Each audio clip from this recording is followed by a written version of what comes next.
ನಮ್ಮ ರಾಜ್ಯದ ಪಕ್ಕದಲ್ಲೇ ಹೊಂದಿಕೊಂಡಿರುವಂತಹ ಅನಂತಪುರ ಜಿಲ್ಲೆಯ ಒಂದು ಭಾಗ. IITಯಲ್ಲಿ ಇಂಜಿನಿಯರ್. ಬಹುಶಃ ನಮ್ಮ ದೇಶದ ಮಟ್ಟಿಗೆ IITಯಲ್ಲಿ ಯಾರು ಇಂಜಿನಿಯರ್ ಓದಿದ್ದಾರೆ ಅಂತಂತಂದರೆ ಅವ್ರಿಗೆ ರೆಡ್ ಕಾರ್ಪೆಟ್ ಹಾಕಿ ಕೆಲಸವನ್ನು ಕೊಡುವಂತಹ ಇವತ್ತು ಕೂಡ ಕಂಪನಿಗಳಿದ್ದಾವೆ, ಇವತ್ತು ಕೂಡ ಅವಕಾಶಗಳು ಇದ್ದಾವೆ. 25 ವರ್ಷದ ಕೆಳಗಡೆ IITಯಲ್ಲಿ ಮಾಡುವಂಥ ಒಬ್ಬ ಇಂಜಿನಿಯರು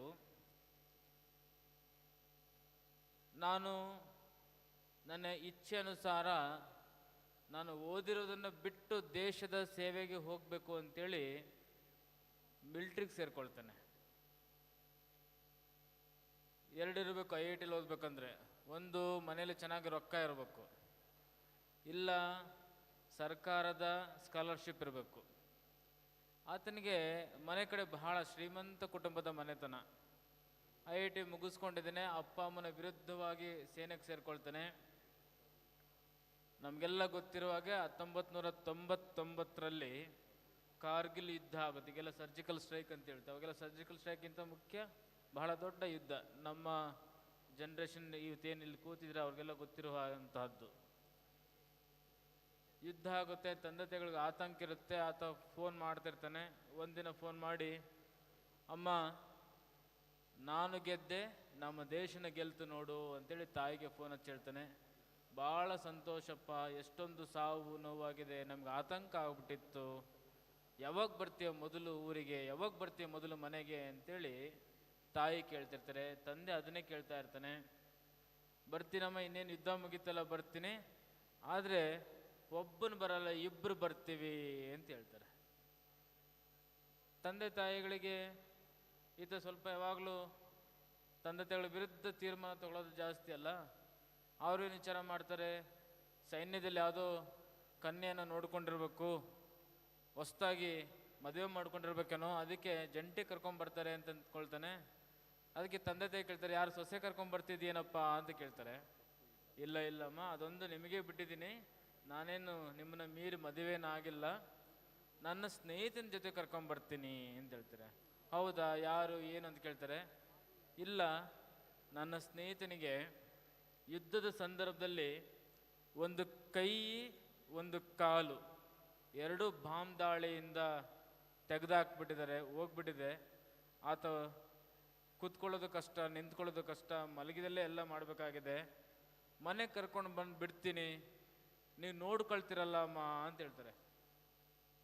ತಕ್ಷಣ ಆ ತಂದೆ ತಾಯಿಗಳು ಇಬ್ಬರು ಒಬ್ರಿಗೊಬ್ರು ಮಾತಾಡ್ತಾರೆ. ಊರು ಉಸಾಬರಿ ನಮಗೆ ಯಾಕಪ್ಪ, ಅವನು ಕೈ ಇಲ್ಲ ಅಂತ ಹೇಳ್ತೀಯ, ಕಾಲಿಲ್ಲ ಅಂತ ಹೇಳ್ತೀಯ, ನಡ ಎದಳೋದಿಲ್ಲ ಅಂತ ಹೇಳ್ತೀಯ, ಕೂತಲ್ಲೇ ಮಲ್ಕೊಂಡಲ್ಲೇ 1, 2 ಎಲ್ಲ ಮಾಡ್ಬೇಕಂಬಕತ್ತೆ, ಮನೆ ತುಂಬ ಗಬ್ಬು ನಾತ ಆಗುತ್ತೆ, ಯಾಕೆ ಅವ್ರ ಸವಾಸ ಎಲ್ಲ ಮಾಡ್ತೀಯ, ನೀನಷ್ಟೇ ಬಾ ನೀನಷ್ಟೇ ಬಾ ಅಂತೇಳಿ ಆತನ ಕನ್ವಿನ್ಸ್ ಮಾಡ್ತಿರ್ತಾರೆ. ಆ ಮಗ ಇದನ್ನೆಲ್ಲ ಕೇಳಿಸ್ಕೊಂಡು, ಆಯ್ತಮ್ಮ ನಾನು ಬರುವಾಗ ಫೋನ್ ಮಾಡ್ತೀನಿ ಅಂತ ಹೇಳ್ತಾನೆ. 1 ವಾರ ಬಿಟ್ಟು ಸೈನ್ಯದಿಂದ ಆ ಮಗನ ಶವವಾಗಿ ಎತ್ಕೊಂಡು ಬಂದು ಅವ್ರ ಮನೆಗೆ ಕೊಡ್ತಾರೆ. ತಂದೆ ತಾಯಿಗಳು ಒಂದು ಪ್ರಶ್ನೆಯನ್ನು ಕೇಳ್ತಾರೆ. ನನ್ನ ಮಗ ಯುದ್ಧದಲ್ಲಿ ಗೆದ್ದಿದ್ದಾನ, ಸಂಭ್ರಮ ಇಟ್ಕೊಂಡು ಕರೆ ಮಾಡಿದ್ದ, ಸಂಭ್ರಮನ ಹಂಚ್ಕೊಂಡಿದ್ದ, ಊರಿಗೆ ಬರ್ತೀನಿ ಅಂತೇಳಿದ್ದ, ಈ ಮಧ್ಯದಲ್ಲಿ ಏನಾಯಿತು ಅಂತ ಕೇಳ್ತಾರೆ. ಅವರ ಸಹಪಾಠಿಗಳು ಹೇಳ್ತಾರೆ, ಏನಾಯಿತು ಎಲ್ಲೋ ಗೊತ್ತಿಲ್ಲ ತಾಯಿ, ಆದರೆ ಯುದ್ಧ ಮುಗಿದು ಸ್ವಲ್ಪ ದಿವಸ ಚೆನ್ನಾಗಿದ್ದ, ದಿಢೀರ್ ಅಂತೇಳಿ ಒಂದಿನ ವಿಷ ಕುಡಿದು ಬಿಟ್ಟ ಅಂತ ಹೇಳ್ತಾರೆ. ಆಗ ಆ ಮಗನ ಮುಖ ನೋಡಬೇಕು ಅಂತೇಳಿ ಹಾಕಿರೋ ಹೊದಿಕೆನ ತೆಗಿತಾರೆ. ಆ ಹೊದಿಕೆ ತೆಗೆದಾಗ ಆ ಮಗನ ಒಂದು ಕೈ ಒಂದು ಕಾಲು ಇರೋದಿಲ್ಲ. ಆತ ಯಾರನ್ನ ಕರ್ಕೊಂಡು ಬರಬೇಕು ಅಂತಿದ್ನಲ್ಲ, ಆ ಅವಸ್ಥೆ ಅವನದೇ ಆಗಿತ್ತು. ನಾನೇನಾದರೂ ಮನೆಗೆ ಹೋದ್ರೆ ನನ್ನ ತಂದೆ ತಾಯಿಗಳು ನೋಡ್ಕೊಳ್ತಾರೋ ನೋಡ್ಕೊಳ್ಳಲ್ವೋ ಅನ್ನೋಂಥ ಆಲೋಚನೆ ಹಿಡ್ಕೊಂಡು ಆ ಪ್ರಶ್ನೆಯನ್ನು ಮಾಡ್ದ.